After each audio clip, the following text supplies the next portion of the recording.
좋습니다. 아멘. 네, 히브리서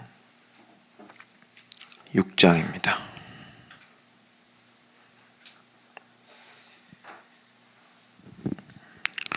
12절까지 같이 교독하도록 하겠습니다. 제가 먼저 한 절 읽겠습니다.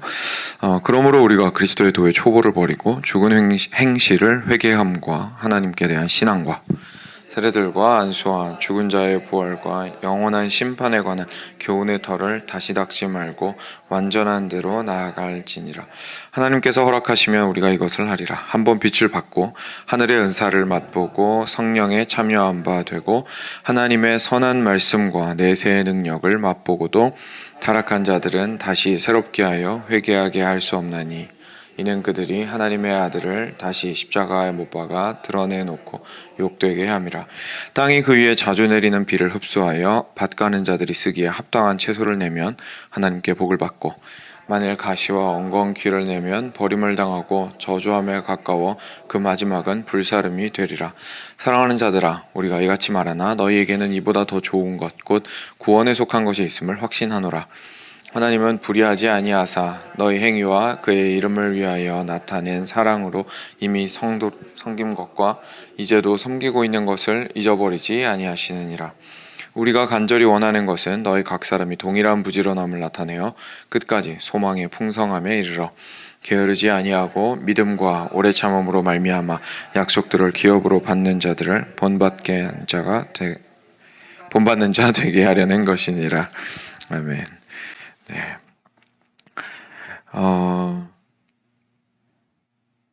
어제 말씀이랑 사실 이게 또 연결이 되거든요. 그래서 그제 말씀에서부터 대제사장 관련된 내용이 시작됐던 것처럼 오늘도 어제 말씀이랑 연결이 된지라 제가 앞부분도 조금 읽어드리겠습니다. 5장 11절부터 14절입니다. 멜기세덱에 관하여는 우리가 할 말이 많으나 너희가 듣는 것이 두나무로 설명하기 어려우니라.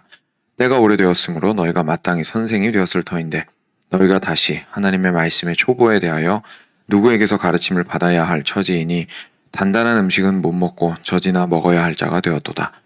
이는 젖을 먹는 자마다 어린아이니 의의 말씀을 경험하지 못한 자요.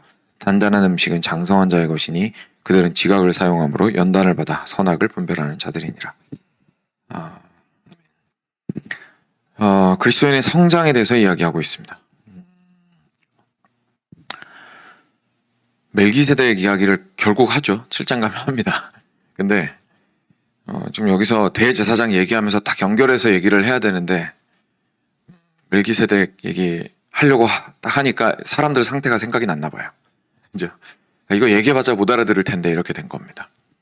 그래서 우리가 할 말이 많으나 너희가 듣는 것이 두나무로 설명하기가 참 어렵다. 이제 이렇게 이야기를 하고 있습니다. 그러면서 어린아이처럼 젖을 먹는 데서 머무르지 말고 계속해서 성장하여 단단한 음식을 먹을 수 있는 장성한 자가 되어야 한다라고 이야기하고 있는데요.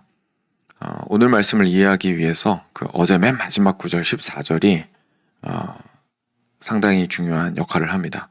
단단한 음식은 장성한 자의 것이니 그들은 어떻게 하죠? 지각을 사용함으로 연단을 받아 선악을 분별하는 자들이니라. 그러니까 성숙한 사람, 장성한 사람, 단단한 음식을 먹을 수 있는 사람이 어떤 의미이냐면 시간이 지나서 선생이 된 것이 아니고 그냥 단순하게 다른 사람들보다 더 많은 경험을 했기 때문에 권위를 가지게 된 것도 아니고 장성한 자가 되었다라는 것은 지각을 사용함으로 그리고 연단을 받아 선악을 분별하는 자들이 되었다는 의미라는 것을 저희가 보게 됩니다. 저희는 보통 교회 나오면서 제가 최근에 이제 은퇴하신 노 목사님이신데 제가 굉장히 좋아하는 목사님이 있는데 최근에 그분 설교를 듣는데 표현을 뭐라고 하시냐면 마침 이거에 관련된 이 본문은 아니었지만 좀 비슷한 표현을 하셨는데요. 사람들이 설교 들을 때 뇌를 집에 두고 온다고 그러시더라고요. 네, 저희가 이제 기대하는 바가 그게 아닌 거죠. 교회에 와서 설교 들을 때 뇌를 두고 온다는 게 이제 뇌쓸 일이 없다고 판단을 했다는 거죠. 그러니까 저희가 설교 들을 때 사실 지각을 많이 사용을 해야 됩니다. 그래서 왜냐하면 하나님께서 주시는 그 진리는 결국 지식을 포함을 하고 있습니다. 그래서 하나님의 진리를 올바르게 이해하기 위해서는 잘 알아야 됩니다. 근데 이제 또 문제가 많이 알고만 있는다고 이제 문제가 해결되는 게 아니라는 게 문제인 거죠. 근데 많이 안다고 문제가 해결되는 게 아닙니다. 결국 중요한 건 삶입니다라고 이야기하면서 저희도 모르게 이제 흑백 논리에 빠져서 그 말은 뭐냐면 이제 아는 것 위에 연단을 더하여 선악을 분별하는 곳으로 나아가야 되는 건데 저는 이제 둘 중에 하나만 하려고 하는 거죠. 지각을 버리고 경험을 취하려고 하는 거예요. 근데 지각을 버리고 연단을 많이 받음으로 취하게 되면 그 연단을 많이 받음으로 얻은 그 지식과 거기에서부터 온 것들은 정리가 잘 되어 있지 않아서 나중에 독단적인 의가 될 가능성이 아주 높습니다. 지식을 잘 가지고 있어서 나만 힘든 게 아니구나라는 사실을 알아야죠. 그러니까 나만 이 상황 가운데 처해 있는 게 아니구나라는 사실을 알 수 있는 눈이 필요한 겁니다. 사람이 자기가 경험한 거 안에서만 있으면 내가 경험한 게 다가 되어버리거든요. 근데 지식이라는 거는 나 주변을 넘어서는 거기 때문에 내가 겪는 일 플러스 지식을 가져야 내가 겪는 일이 다가 아니라는 사실을 알게 됩니다. 내가 아는 사실이 다가 아니라는 걸 알게 되어야 내가 겸손하여지고 그리고 거기서부터 더 성장을 해나갈 수 있게 되겠죠. 뭐 다른 지각이 하는 일을 많습니다만 이제 굳이 딱 한 가지 정도만 짚자면 그렇습니다. 그래서 지각을 사용함으로 연단을 받아서 결국 우리가 해야 되는 건 다른 사람을 판단하거나 그런 것이 아니 그리고 스스로 우쭐대거나 하는 것이 아니라 선과 악을 분별하는 것이다 라고 이야기하고 있습니다. 다시 말해서 어떻게 하면 하나님이 원하시는 길로 살아갈 것인가에 대한 문제를 이렇게 알므로 그리고 연단을 받음으로 분별하며 앞으로 나아가야 한다라는 이야기를 하고 있는 거죠. 자, 이 기초에서 오늘 이야기합니다. 그러므로 우리가 그리스도의 도의 초보를 버리고 죽은 행실을 회개함과 하나님에 대한 신앙과 세례들과 안수와 죽은 자의 부활과 영원한 심판에 관한 교훈의 털을 다시 닦지 말고 완전한 대로 나아갈지니라. 이 무슨 말이냐면 기초적인 것들을 이미 사도들로부터 받아서 잘 알고 있을진데 거기에 계속 공격이 들어오는 거예요. 그거에 대해서. 너네 잘못 알고 있어. 예수님만으로 구원받는 게 아니야. 이런 식으로 제일 기초적인 거에 자꾸 공격이 들어오는 겁니다. 자꾸 공격이 들어오니까 터 자체가 마구 흔들리는 거죠. 그 가장 기초적인 거에 자꾸 질문하면서 털을 흔들지 말고 우리 그거는 일단 받은 그대로 예수님으로부터 사도로부터 받은 거니까 그것을 단단하게 하고 완전한 대로 나아가자라고 이야기를 하고 있는 겁니다. 그래서 거기에는 그리스도의 도의 초보라고 이제 표현을 하고 있죠. 그러니까 어린아이가 젖을 먹는 것처럼 이제 하고 있는 것들을 이야기를 해주고 있는 건데 회개와 그리고 신앙, 뭐 다른 말로 하면 믿음입니다. 회개와 믿음, 세례, 안수, 부활, 영원한 심판에 관한 교훈 이런 것들에 대해서 너무 막 흔들지 말고 배운 대로 굳건히 거하고 완전한 대로 나아가자라고 이야기를 하고 있습니다.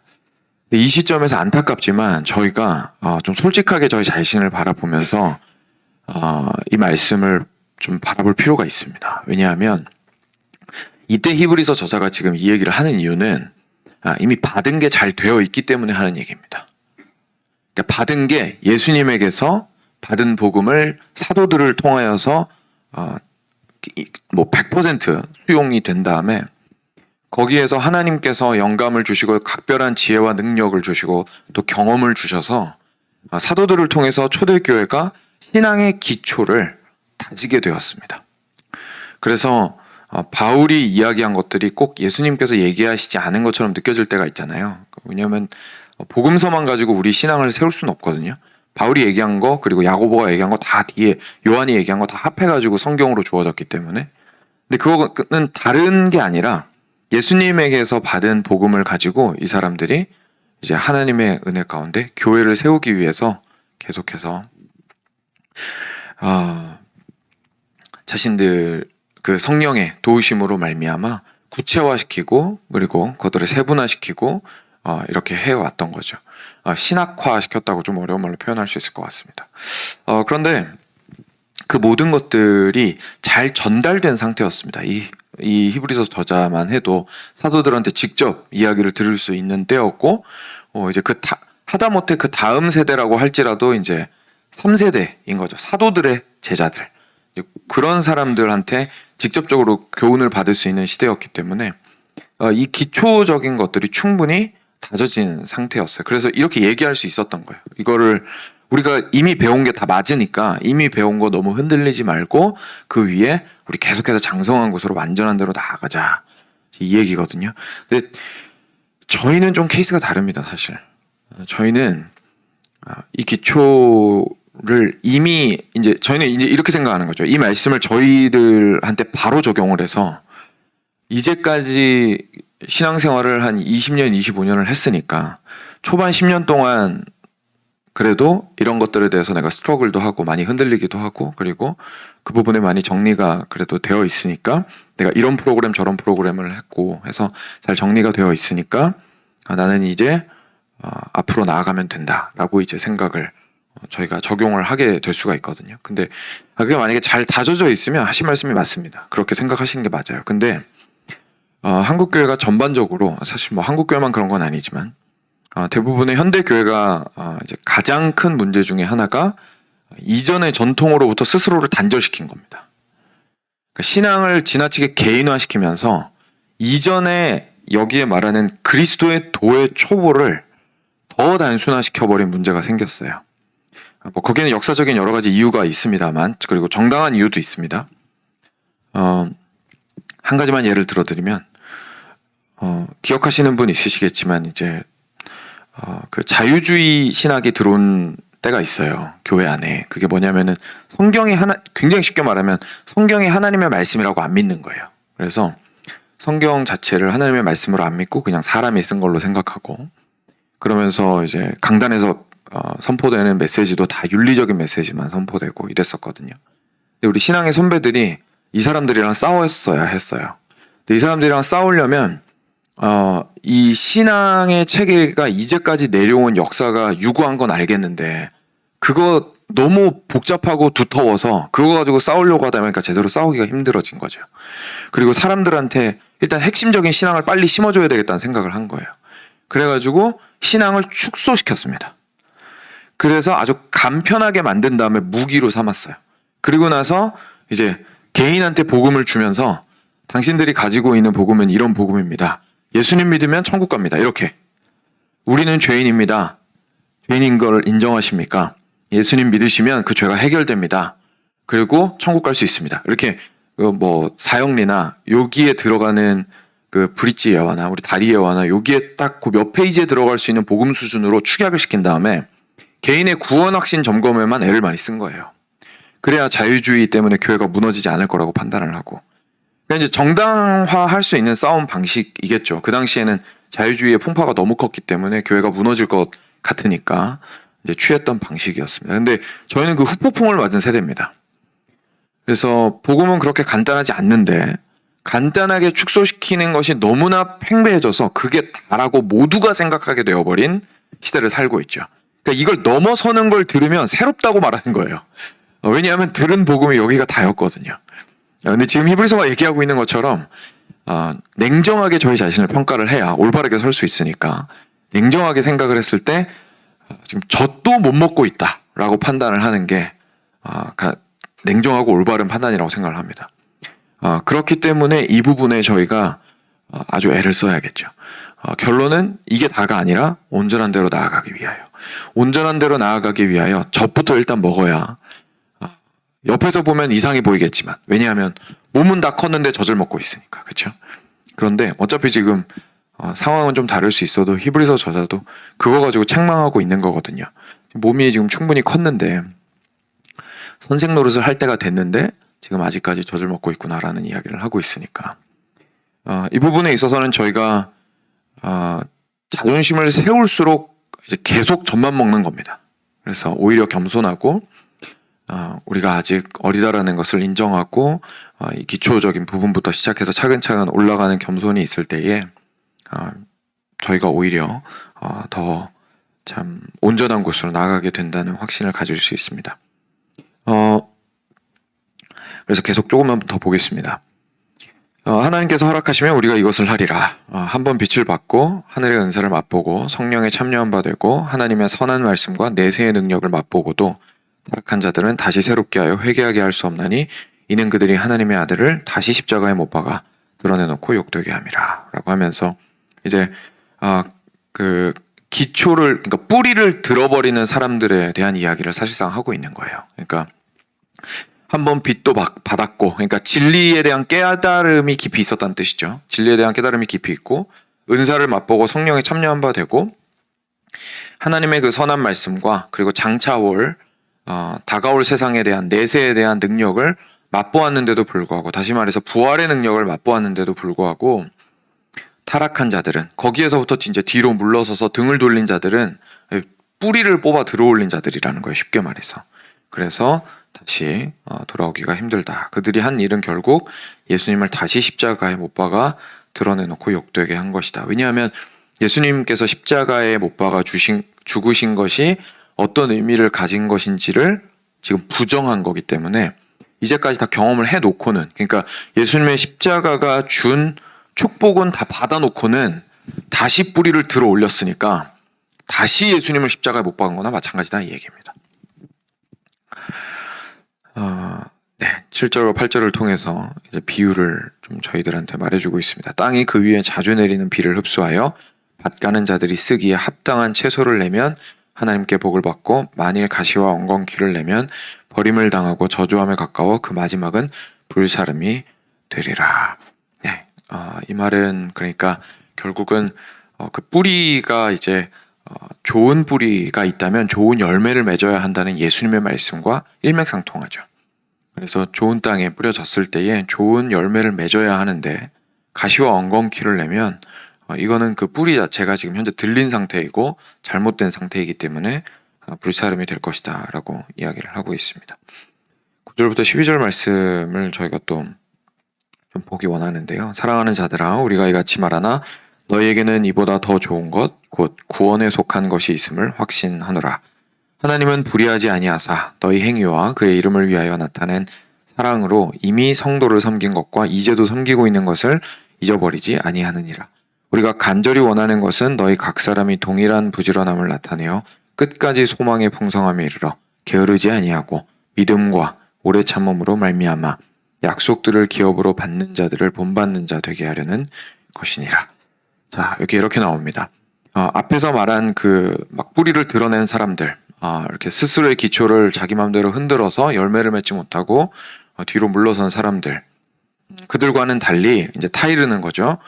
너희에게는 이보다 더 좋은 것이 있지 아니하냐. 그건 바로 구원에 속한 것들이다. 구원에 속한 것들이다.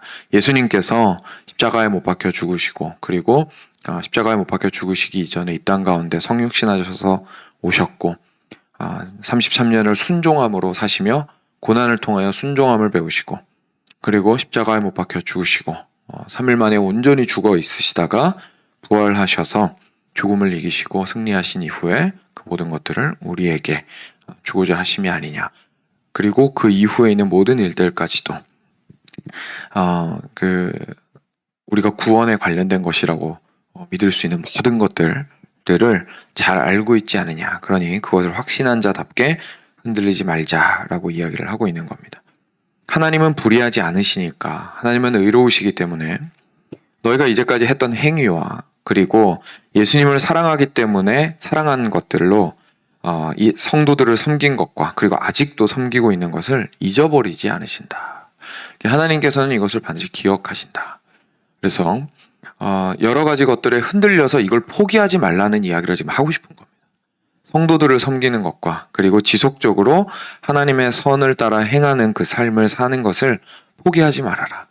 우리에게 중요한 것은 그 뿌리가 주님의 구원에 깊이 있게 박혀 있는 것이지, 너희가 그 구원에서 막 흔들리게 되고, 그리고 결론적으로 하는 행동과 섬김에서 이렇게 무너지게 되고 그것들을 포기하게 되어버리면 안 된다. 그래서 지금 격려하고 있는 겁니다. 하나님께서는 다 기억하신다. 그러니까 우리 뿌리를 구원에 깊이 있게 받고 성도 섬기는 것과 사랑하는 것을 우리 포기하지 말자. 우리가 간절히 원하는 것은, 그러니까 이제 이 리더들이죠. 히브리서를 쓴 이 리더들이 간절히 이 교회에 원하는 것은 너희 각 사람이 동일한 부지런함을 나타내요. 그러니까 한 사람도 빼놓지 않고 다 같이 부지런하여, 이 말이죠. 다 같이 부지런하여 끝까지 소망의 풍성함에 이르러. 그러니까 이 길을 함께 끝까지 가자, 이 얘기입니다. 우리가 부활 때까지, 마지막 때까지 같이 가야 되는 거니까, 끝까지 가야 되는 거니까, 오늘 믿고 땡하고 내 마음대로 사는 게 아니라 끝까지 가야 되는 거니까, 어제 말씀드렸던 것처럼 인간으로서 겪으면서 인생을 살아나가야 하는 거니까, 거기에서 오는 모든 풍파 있는 대로 일단 다 맞아야 되기 때문에 그 길들을 끝까지 소망의 풍성함에 이르도록 가자는 거죠. 같이 갈 때에 게으르지 아니하고, 그러니까 요령 피우지 말고, 이렇게 이제 생각할 수 있을 겁니다.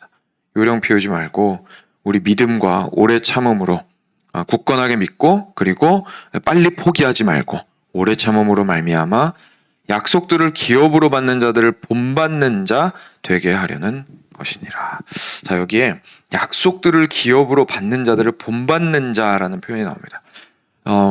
저희가 신앙생활을 하면서 말씀 안에 깊이 있게 거하는 것도 중요하고, 그리스도의 도의 초보를 벗어나서 단단한 음식을 먹는 것도 굉장히 중요한데, 먼저 그렇게 되어 앞서가서 그 소망이 어떠한지를 우리한테 보여주었던 선배들의 모습을 보는 것도 아주 중요합니다. 그래서 이제 어제 요셉도 보았던 것이고 존 버년에 대한 이야기도 저희가 함께 보았던 것이죠. 신앙의 위대한 선진들이 많이 있습니다. 저희보다 반보 앞서간 선배들도 있습니다. 저희들의 부모님이 만약에 존경할 분이었다면 저희들의 부모님이 그런 분이 되실 수도 있을 겁니다. 앞서가셨던 할머니, 할아버지일 수도 있습니다. 조금 더 많이 앞서갔던 다른 선교사님들, 그리고 목사님들, 아니면 일반 성도였지만 너무나 귀한 삶을 사셨던 여러분들에 대한 전기들도 많이 있고 앞서가신 분들이 있습니다. 그리고 성경에서 이 길들을 이렇게 어렵지만 그래도 그 가운데에 소망을 가지고 걸어갔던 이야기를 우리가 사도행전에서부터 보게 되었고, 그 이후에도 계속해서 볼 수 있었습니다. 우리 기독교가 단지 신앙의 기초를 잃어버린 게 문제가 아니라, 아까 처음에 전통에서부터 스스로를 단절시킨 게 문제였다고 말씀드린 것은, 안타깝게도 먼저 약속들을 기업으로 받는 자들을 본받는 자 되기를 포기를 하게 된 거죠. 앞에 무슨 사람들이 어떻게 갔는지에 관심이 없는 겁니다. 네, 21세기에 세워진 교회만 교회라고 생각하는 건 굉장한 교만입니다. 하나님께서는 교회를 영원전부터 계획하셨고 지속적으로 이끌어 오셨으며 2000년이 넘는 기간도 아니고, 사실 더 거슬러 올라가면 훨씬 더 처음부터 아브라함에게, 굳이 따지자면 아브라함한테 언약 주셨을 때부터 지속적으로 인도해 오셨고, 성경이 닫히면서, 요한계시록에서 성경이 닫히면서 교회가 끝난 게 아니라 그 이후에도 계속 당신의 교회를 세워 오셨습니다. 누군가의 피 흘림이 있었기 때문에 우리가 이 자리에 있습니다. 누군가가 사랑하기 위하여 목숨을 버렸기 때문에 우리가 지금 이 자리에 있습니다. 그렇기 때문에 그것을 우리가 무시하는 것은 참 크게 잘못하는 것이죠. 그래서 이 두 가지를 저희가 오늘 기억했으면 좋겠습니다. 우리의 기초를 무엇으로 세울 것이냐. 우리의 기초 가운데에 하나님께서 교회를 통하여 지속적으로 역사 가운데서 인도해 오셨던, 소망을 가지고 끝까지 갔던 그 길들을 우리가 보기 원합니다. 근데 그 길들이 진리는 아닙니다. 왜냐하면 그때 그 사람들을 통해서 우리가 보게 되는 건, 소망을 가지고 스트러글링 하면서 거기서 막 구르면서 살아갔던 동료 인간의 모습을 보고 도전을 받고 함께 게으르지 않고 믿음과 오래 참음으로 끝까지 가자, 이거예요. 그러니까 그 사람들의 말이 진리여서 그 사람 말 다 듣자는 게 아니라, 진리는 말씀 가운데 있죠. 그래서 그리스도의 도를 우리가 깊이 있게 사랑함으로 우리의 참 진리 위에 서며, 이 진리 위에 서서 같이 싸웠던 그 선진들의 싸움을 보고 오늘의 싸움을 값어치 있게 해나가자. 오늘의 싸움을 게으르지 않게 하고 우리가 지속적으로 함께 싸워나가자. 우리는 절대 혼자가 아닙니다. 여러분 지금 사업장에서나 어디에 있을 때 신앙인으로서 혼자라고 생각하실 수 있겠지만 수많은 사람들이 이 신앙에 나보다 훨씬 더 깊은 고민을 하면서 싸우다 죽어갔습니다. 그 사람들이 그 싸움을 지속적으로 싸워서 여기까지 왔고 저희들이 바톤을 이어받은 것뿐입니다. 그리고 저희 주변에 있는 동시대를 살고 있는 우리 그리스도인들도 엎치락뒤치락 하면서도 이런 마인드를 가지고 함께 가야 되는 거죠. 우리가 나만 신앙생활 잘하면 된다라고 생각하는 것이 아니라 저희가 온전하게 같이 함께 영원한 기업을 공유하는 자들로서 소망을 가지고 게으르지 않고 믿음과 오래 참음으로 끝까지 싸워나가는 자들이 되는 것이 우리 사실 교회 공동체가 서로를 향하여 그리고 과거를 향하여 그리고 미래의 교회를 향하여 가져야 하는 마음입니다. 우리 자녀들도 결국 그 길을 우리와 같이 가야 되는 친구들입니다. 그래서 그 길 손잡고 같이 가야겠죠.